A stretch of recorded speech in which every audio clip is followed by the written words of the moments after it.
Japon est l'un des pays avec le taux d'homicide les plus bas au monde. Pour vous donner un ordre d'idée, il est de 0,3 pour 100 000 habitants en 2016.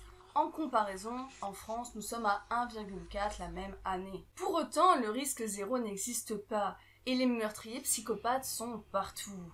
Aujourd'hui, et puisqu'Halloween approche, je vais vous conter l'histoire de ce japonais que l'on surnomme aujourd'hui le tueur de Twitter. Tout commence le 24 octobre 2017. Halloween approche et un jeune homme inquiet appelle la police de Hachuji, un quartier de l'ouest de Tokyo. Il est mort d'inquiétude suite à la disparition de sa petite sœur de 23 ans. S'il vous plaît, aidez-moi, ma petite sœur a disparu, elle est dépressive, j'ai peur qu'elle ait fait une bêtise ou qu'elle soit en danger. La police prend la déposition du jeune homme très au sérieux au vu des antécédents médicaux de la jeune femme et commence dès à présent les recherches, notamment en recherchant les vidéosurveillances du dernier trajet de celle-ci. Alors qu'elle se trouve dans une station de métro, un homme est à ses côtés et semble l'accompagner. Malheureusement, on ne distingue rien de lui, pas même l'ombre d'un visage. Le grand frère est terrifié et a un très mauvais pressentiment. Il décide donc de mener son enquête de son côté. Après un certain temps de recherche, il finit par accéder au compte Twitter de sa sœur. Et quel fut son étonnement lorsqu'il découvrit des conversations avec un homme plutôt étrange. Son nom d'utilisateur est Kupitsulichi, que l'on peut traduire par bourreau professionnel. Inquiet, il réussit à rentrer en contact avec une jeune femme qui semble elle aussi correspondre avec cet étrange utilisateur. Après plusieurs échanges, elle accepte de servir d'appât.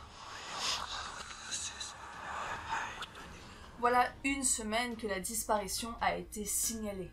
Nous sommes le 31 octobre 2017. La fête d'Halloween bat son plein au Japon. Les gens s'amusent, rigolent, font la fête. Enfin, pas tout le monde. Aujourd'hui, une opération de police est organisée pour retrouver la jeune femme de 23 ans. L'utilisatrice qui a accepté de servir d'appât a donné rendez-vous à notre homme dans une station de métro. Celui-ci ne se méfie absolument pas et attend la jeune femme à l'endroit prévu par le rendez-vous. Mais les minutes passent, les heures, et il commence à comprendre que la jeune femme ne viendra pas, et décide alors de rentrer chez lui, sans se douter un seul instant qu'il est en train de conduire la police nippone à son domicile. À peine rentré, les forces de l'ordre interviennent et interpellent le suspect. Où est la jeune femme disparue? Celle avec qui tu étais dans le métro la semaine dernière. Et c'est avec un calme olympien que l'homme fixa quelque chose dans la pièce et répondit « Dans cette glacière. » Les policiers balayèrent l'appartement du regard. Ils se retrouvaient face à une multitude de glacières et de caisses à outils. En les ouvrant, un terrible spectacle qui leur glaça le sang. Plus de 240 os humains remplissaient les contenants, recouverts de litières pour chats, afin de masquer l'odeur nauséabonde des corps en décomposition. Et dans certaines glacières, le meurtrier Takahiro Shiraishi y avait même laissé les têtes de certaines de ses victimes. Vous l'avez compris, les policiers de la ville de Zama, située dans la préfecture de Kanagawa, ont vécu l'Halloween le plus réaliste qu'il soit. Durant un interrogatoire, l'homme admit avoir arraché la chair des corps et l'avoir jetée aux ordures. Il aurait ensuite répandu de la litière pour chat sur les os afin de camoufler l'odeur nauséabonde des corps et de camoufler le mieux possible les preuves.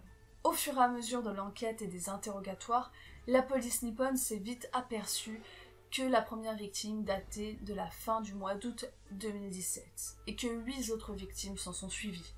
4 adolescentes, 4 jeunes femmes et une femme plus âgée. La méthode opératoire était toujours la même. L'homme utilisait Twitter afin de contacter des femmes sensibles émotionnellement, dépressives ou qui avaient un discours suicidaire. Il gagnait leur confiance, discutait avec elles, puis les rencontrait. Et c'est dès le premier rendez-vous qu'il les tuait, les violait et volait leurs affaires.